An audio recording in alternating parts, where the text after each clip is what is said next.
right? Let's be real. We all do it. You collapse on the couch after a long day. Fire up Netflix and look for something that won't make your brain hurt. And there it is, shining at the top of your list. The Wrong Paris. Maybe you watched it, maybe you secretly loved it. Don't worry, you're not alone. This movie stormed the top 10 list in 84 countries and was watched millions of times right after it came out. The Wrong Paris might be debatable as a film, but as a Netflix product, it's an absolute masterpiece. It was perfectly designed for the algorithm, and it hit its target dead center. So, what's your take? Have you seen The Wrong Paris? Do you think it's a secret genius or just fun trash? Let's hash it out in the comments. And hey, if you like deep dives into the movies and shows you're binging, do us a favor and smash that subscribe button and like this video. See you in the next one. For starters, it takes the dusty old cliche where the woman has to choose between her career and the guy, and throws it right out the window. Our girl Dawn doesn't have to give up her dreams.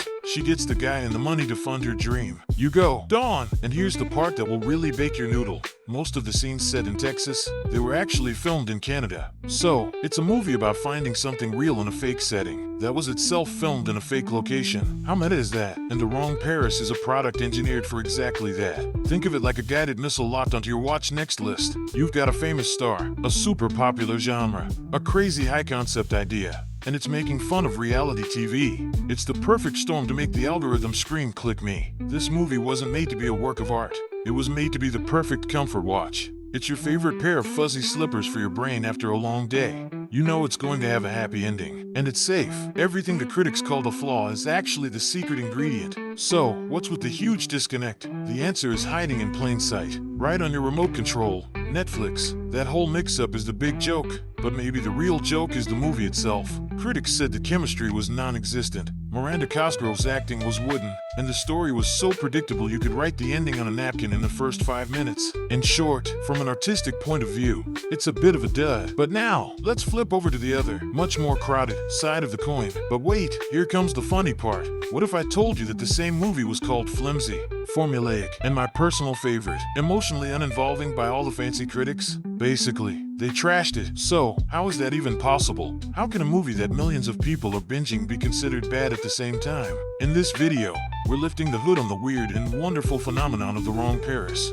Is this a fluke, or is it part of Netflix's brilliant, diabolical plan to conquer our watch lists? The plot is pretty simple. Dawn wants to go to art school, but she's broke. So, she joins a dating show she thinks is filming in Paris, France, to get some quick cash. But there's a tiny little problem. The show is actually filming in Paris, Texas. Yep, you heard that right. Paris with cowboy hats. While the critics were busy writing their scathing reviews, the rest of the world was busy eating play. Places like Reddit exploded with comments like light and silly, ridiculous in the best way, and just plain fun. Viewers absolutely loved that the movie didn't take itself seriously and totally embraced its own predictability. For Netflix, success isn't about winning a fancy golden statue. Success is about watch time, engagement, and most importantly, stopping you from clicking that cancel subscription button. Okay, I get it. It's a commercial product. You're probably thinking, but hold on, there's more to it. Buried under all that cheese, the film is actually playing with some surprisingly modern ideas. So, at the end of the day, the case of The Wrong Paris shows us one thing. The definition of a good movie is getting complicated.